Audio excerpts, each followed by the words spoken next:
kerja sama-sama TNI. Ya, ini ada Oscar ya. Oscar ini full timer kita di Damaris.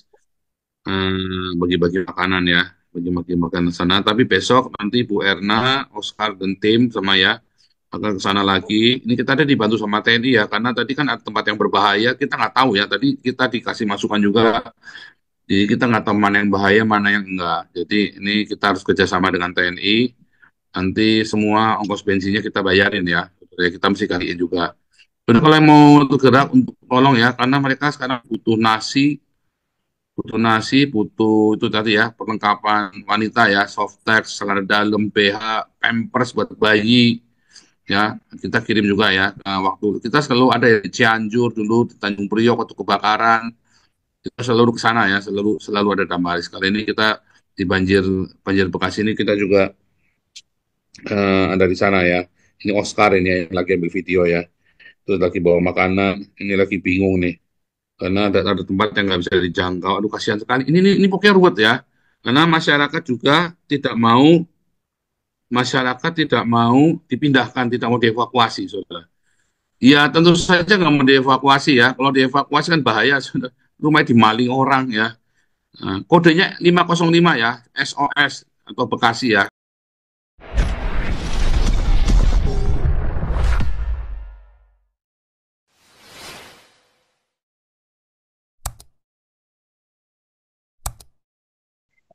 Shalom, shalom Jadi, teman-teman.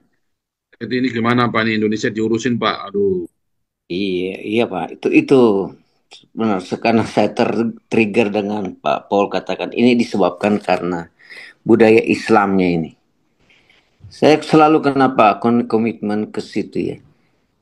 Perencanaan pembangunan aja untuk Jakarta Pak.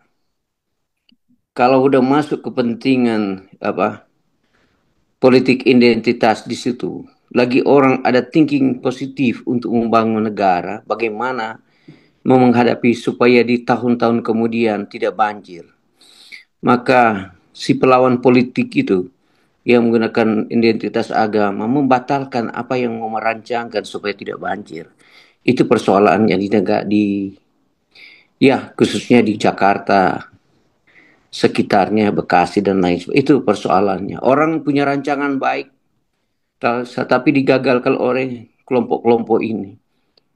Dulu pernah ya saya sendiri berpikir dulu tentunya banjir yang dahulu itu akan ada banjir lebih besar gitu. Pun ini sekarang ini banjir ini yang besar akan ada lagi banjir lebih besar. Tetapi jawabannya bagaimana mengantisipasi itu. Waktu ada orang pintar untuk menjawab itu, maka kelompok-kelompok saya bilang tidak menyadari ini kelompok-kelompok budaya Islam ini. Selalu menentang apa pandangan-pandangan orang yang sifatnya positif. Artinya bagaimana di tahun kemudian mereka secara dini mau menjawab kalau ada banjir, hujan deras, apa yang kita harus lakukan. Sudah dijawab oleh orang pintar dulu. Kenapa saya mau mengatakan sih dulu pernah dengar pidato-pidato itu 5-10 tahun lalu. Orang menyampaikan thinking positif, tapi dilawan oleh kelompok-kelompok ini yang thinking negatif. Pertanyaan saya, bagaimana undang-undang Islam itu dilakukan secara nasional di negara kesatuan Republik Indonesia? Sedangkan negara kita adalah negara majemuk. Ini masif sekali yang negara lakukan, tapi mereka tidak melihat itu. Ya, mau halal non halal. Sekarang persoalannya, apakah orang-orang saya tanya jawab teman-teman mendengar di sini, apakah orang di Bekasi, Jakarta, hampir 100% itu membatalkan puasa, Pak, karena banjir. Pertanyaan itu jawaban Tuhan sebenarnya. Kamu menentang orang-orang yang thinking positif dari minoritas. Saya nggak usah masuk ke ranah siapa yang minoritas tapi saya mau masuk ke ranah bagaimana thinking positif itu kita jalankan. Memilangkan thinking negatif. Akibat sekarang bukan kita memblame si agama Islam ini, si budaya Islam ini yang kita blame. Coba kita kembali ke teman-teman yang mendengar itu. Apa benar pernyataan saya? Karena banjir ini hampir semua orang nggak ikut puasa. Mana yang mau puasa dalam keadaan banjir? Ini jawaban sebenarnya alam kepada umat-umat saya bilang aja, umat budaya Islam ini. Jawaban alam loh, bukan jawaban saya nggak mau bilang Tuhan punya jawaban alam kepada mereka. Tetapi ini jawaban secara natural ya, bukan kita berasumsi karena pinter kita beranalisa. Sekarang banjir terjadi, tanya orang yang berpuasa, mereka berpuasa enggak? Karena apa, Pak? Mereka selalu sebelum ada budaya-budaya ini untuk menghadapi Ramadan puasa, mereka sudah ancang-ancang bagaimana menutup ya usaha orang. Nah, bagaimana apalagi orang-orang mau kerja dihadang dengan puasa-puasa. Itu dampak, saya bilang kemarin, itu dampak dari budaya Islamnya itu yang sudah mengakar di negara kita. Maka berdampak pula kepada investor-investor yang masuk di negara kita menyangkut etos kerja. Ya itu bagaimana kita mau menyatakan secara realitas itu. Kita lihat aja investor sudah pada lari semua. Sritek saya bilang kemarin. Belum lagi Yamaha ya. Belum lagi yang dari perusahaan Jepang itu. Ini karena dampak, karena itu budayanya itu yang nggak pernah dihilangkan gitu. Bagaimana saya bilang kemarin, bagaimana undang-undang Islam berlaku secara keseluruhan di Indonesia yang sudah masuk ke sum-sum itu, aturan negara. Ini saya bilang dampaknya memang sangat luas, berpengaruh ke semua masalah hukum. Ini orang-orang bicara hukum, contoh lah, bicara hukum kemarin, bicara masalah Pertamina, ya, bagaimana seorang Ahok itu dibilang pahlawan kesiangan, dibawakan oleh orang-orang yang saya katakan, anggaplah itu baser-baser, thinking negatif gitu. Ada orang teman-teman di sini atau sahabatku membuka aib kerusakan negara, korupsi, manipulasi, apalagi macam-macam lah yang dia buat itu. Baru kita yang kritik itu, begini. Baru kita yang dikatakan apa? Pahlawan kesiangan. Sama aja teman-teman di sini, kita lagi bicara tentang bagaimana kita mendobrak kejahatan negara, ya, mengeritik apa yang dilakukan negara yang negatif. Baru ada teman-teman yang menentang, melawan gitu. Oh, bukan begini, bukan begitu. Itu jeleknya kita. Karena thinking negatif lebih berkuasa. Emosi kita, pikiran kita, respon kita, semua akal pikiran kita ditujukan kepada thinking negatif. Itu yang rusak gitu. Tapi alangkah baiknya kalau kita mengkritik itu bagaimana kritik itu.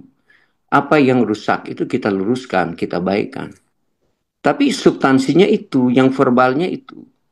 Bukan kita cari kambing hitamkan orang. Gitu. Kan jeleknya kita begitu. Kalau kita beralih ke satu partai, kasih contoh ya, dia beralih ke satu partai, dia akan berusaha orang yang jahat itu menjadi orang yang baik.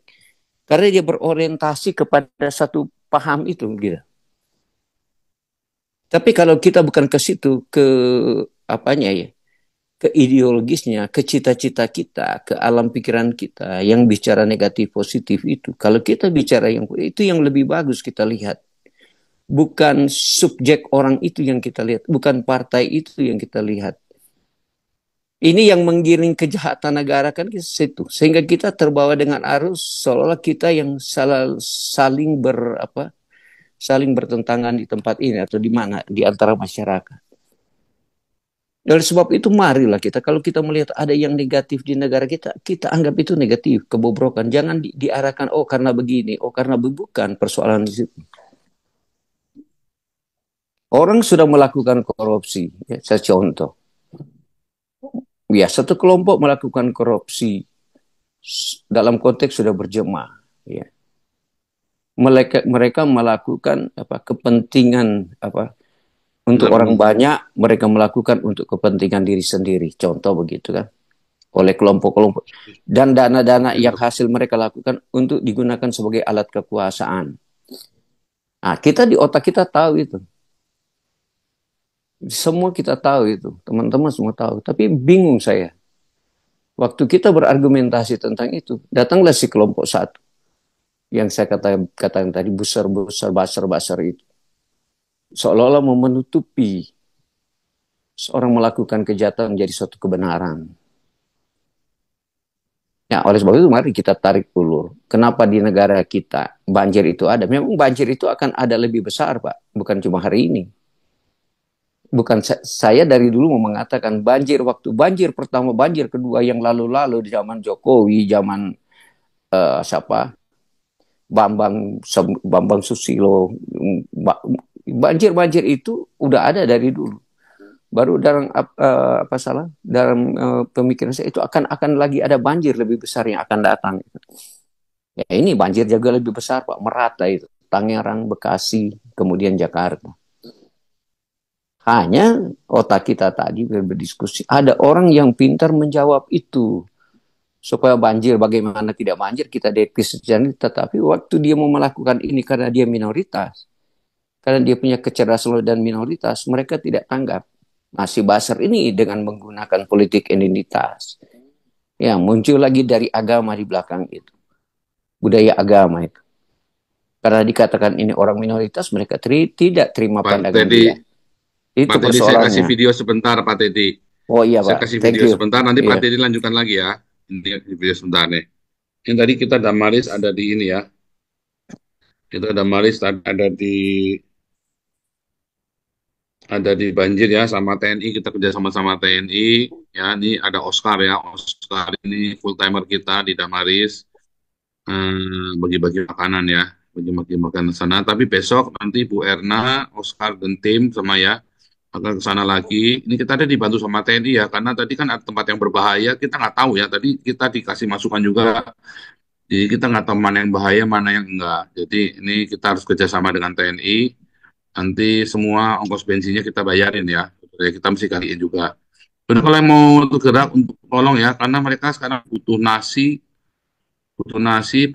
itu tadi ya, perlengkapan wanita ya, softtex, celana dalam, BH, pampers buat bayi, ya kita kirim juga ya. Nah, waktu kita selalu ada ya, di Cianjur dulu, di Tanjung Priok waktu kebakaran, kita selalu ke sana ya, selalu selalu ada Damaris. Kali ini kita di banjir banjir Bekasi ini kita juga ada di sana ya. Ini Oscar ini yang lagi ambil video ya. Terus lagi bawa makanan, ini lagi bingung nih. Karena ada tempat yang nggak bisa dijangkau. Aduh kasihan sekali. Ini pokoknya ruwet ya. Karena masyarakat tidak mau dipindahkan, tidak mau dievakuasi, saudara. Ya tentu saja nggak mau dievakuasi ya. Kalau dievakuasi kan bahaya, saudara. Rumah dimaling orang ya. Nah, kodenya 505 ya, SOS atau Bekasi ya, 505 kodenya. Jadi kalau Anda kasih 500.000, ya 505 gitu ya. Kalau Anda kasih 10.000 ya 10505.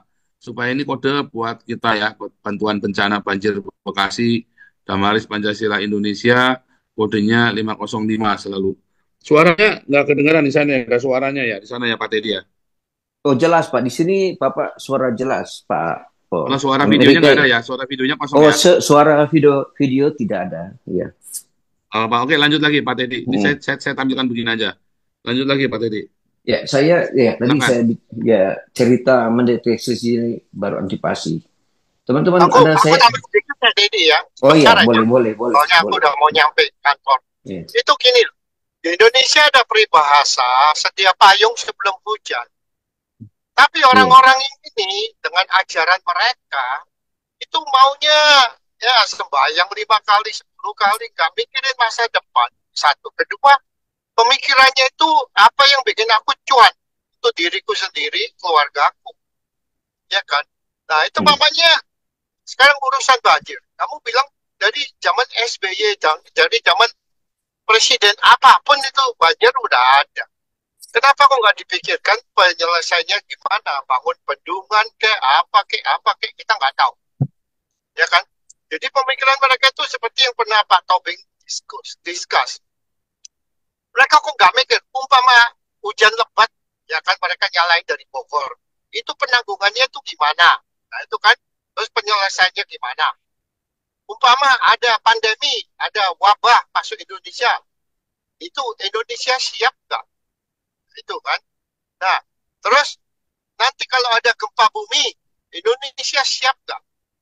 Itu terus penanggulangannya kalau terjadi, itu planningnya itu gimana rencana? Itu kan saya pernah diskus sama Pak Tobing. Pak Tobing nggak ada itu. Kontingensi punya plan itu nggak ada. Umpama sewaktu-waktu tahu-tahu Cina nyerang Indonesia, TNI siap nggak? Ada Ini nggak contingency plan nggak? Itu Pak Tobing bilang nggak ada di TNI. Nah, begitu-begitu itu sebagai pejabat publik itu harus dipikirkan, ya kan? Jangan seenaknya aja ngasih izin orang bangun rumah di sini, di sana, di sini, tapi rumahnya nggak nggak bisa tahan gempa bumi, Pak. Terus rumahnya itu dekat sungai, samping sungai, dan itu temboknya sungai nggak dibentuk itu satu. Jadi begitulah susah penanganannya. Jadi ya kamu ngomong benar juga, mungkin dari mereka yang harusnya cuma mikirin 72 bidadari kapan ke sono, kan gitu pemikirannya. Enggak mikirin apa yang sekarang kita hidup di dunia ini, apa yang harus dikerjakan. Kan gini kan kasihan nih rakyat nih begini macam. Iya, yang ada duit mah tinggal cap. Tapi kan yang menengah ke bawah ekonominya gimana nih? Jadi bisa ya kan? Nggak bisa kemana air di kerja pun nggak bisa. Kalau yang dagang pun nggak bisa. Nah, apakah mereka punya pemikiran sampai ke sana?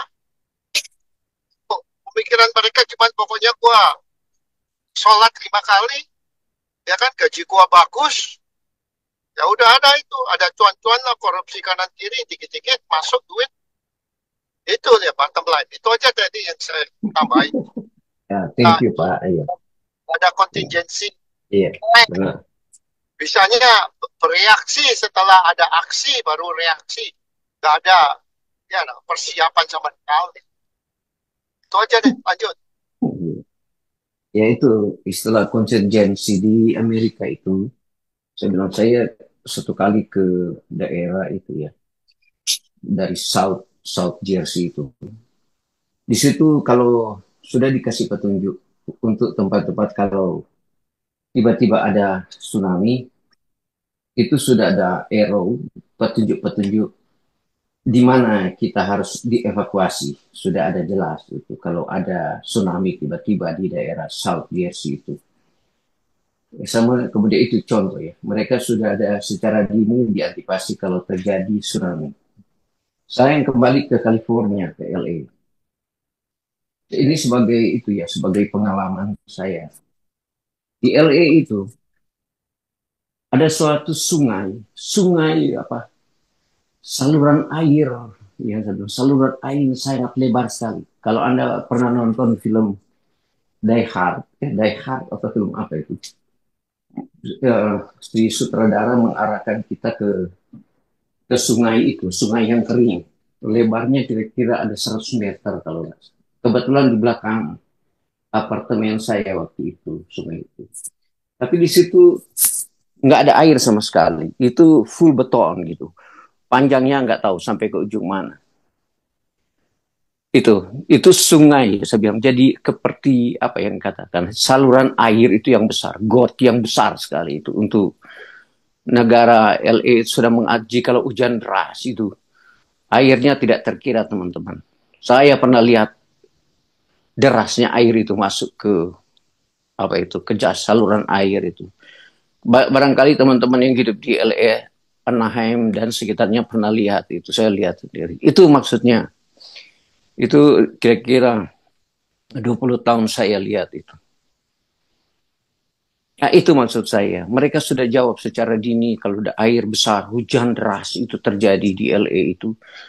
Airnya akan mengalir situ dan tidak akan menimpa rumah-rumah di sekitar itu.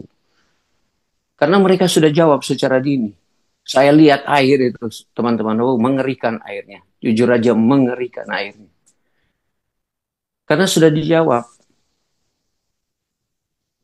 Nah, begitu juga sebenarnya di Indonesia terjadi. Mengapa Sungai Ciliwung, Cilengsi, sungai-sungai itu kenapa di pinggir-pinggir itu? Di daerah aliran sungai itu orang bangun rumah sembarangan. Tapi saya udah 30 tahun tinggalkan Indonesia. Saya hidup di samping Sungai Cilengsi di Villa Nusa Indah. Saya lihat sendiri itu waktu kebanjiran itu. Sampai ular-ular itu naik ke perumahan-perumahan itu. Saya lihat ular piton itu. Ya, bukan itu. Baru saya melihat itu. Sungai-sungainya itu dibiarkan oleh negara khususnya dibangun pengembang rumah dengan tidak melihat ya alam sekitarnya. Nah ini baru saya tanya substansinya di mana? Karena apa? Si peneliti alam lingkungan ini sudah tahu. Waktu mereka menekan negara, menekan kelompok pemerintah, emang gue pikirin karena uang. Uang itu karena apa? Karena digambarkan daripada itu, budaya Islamnya itu. Selalu saya kembalikan ke budaya Islam. Karena kejahatan di negara, dia secara sistemik, dia terjadi di semua departemen negara. Itu karena kelompok-kelompok ini loh. Sekarang kita coba, saya kembali seperti diskusi kita kemarin. Coba negara kita kembalikan ke negara sekuler. Coba kembalikan ke negara. Hukum adalah hukum. Hukum tidak ada urusan dengan agama. You haji, you pesantren mensodomi anak-anak apa? Anak-anak didik Anda tidak ada urusan. Hukum tetap berlaku sebagai undang-undang. Tetapi kelompok-kelompok ini mendelirugi. Tidak heranlah saya katakan di Indonesia itu, saya coba kutip dari Denny Siregar itu. Waktu si kelompok ini melakukan korupsi itu dia katakan walaupun dia penganut agamanya di situ. Waktu di tengah pengadilan mereka akan menggunakan jubah agama supaya hukumnya diperingan. Ada lagi besar-besar lain, Pak. Dia menggunakan predikat Islamnya itu dari Kristen supaya tidak tersangkut dengan hukum. Tapi di depan mata kita tidak pernah ngomong, teman-teman sih tidak pernah ngomong. Tapi kalau kita lihat sendiri, si basar-basar itu dari agama kita, dia melakukan itu ke agama lain. Dialah pura-pura berjubah agama itu, gitu. Bermualaf lain sebagainya, nggak bisa di-touch secara hukum. Hanya orang minoritas yang bisa di-touch secara hukum. Nah itu masuk ke ranah civil society, bapak-bapak. Kalau kita masuk ke negara, ke sistem, Pertamina itu tidak keterbongkar, bapak-bapak. Kalau masih negara kita belum menjadi negara sekuler. Di ranah di situ akan masuk kelompok-kelompok korupsi berjemaah. Korupsi berjemaah itu Anda tahu kan kalimat jemaah aja Anda sudah tahu, nggak usah didefinisikan. Kecuali korupsi tolong menolong. Nah, itu boleh kita terjemahkan lain. Tapi kalau korupsi baru bayangkan Anda teman-teman, dengar aja korupsi berjemaah. Di mana ada ajaran korupsi berjemaah di sini? Mereka yang ekspresikan itu, bukan kita. Tapi cari definisinya supaya kita tidak ada argumentasi jual kecap itu. Kalau Aristoteles bilang apa itu? Bukan utopia, tapi ada bahasa kasar yang dibilang diskusi-diskusi yang no make sense itu. Artinya saya mau cari asal-usul etimologinya, terminologinya itu berjamaah itu apa. Ujung-ujungnya kealiran itu kan, ke budaya itu. Nah ini saya mau coba lebih, kita orang-orang yang, saya bilang aja orang-orang Kristen yang tegas di dalam hukum, sampaikan itu terus, katakan ya, kalau ya katakan tidak, kalau tidak. Kebenaran itu harus kita sampaikan benar-benar, jangan ditoleransi.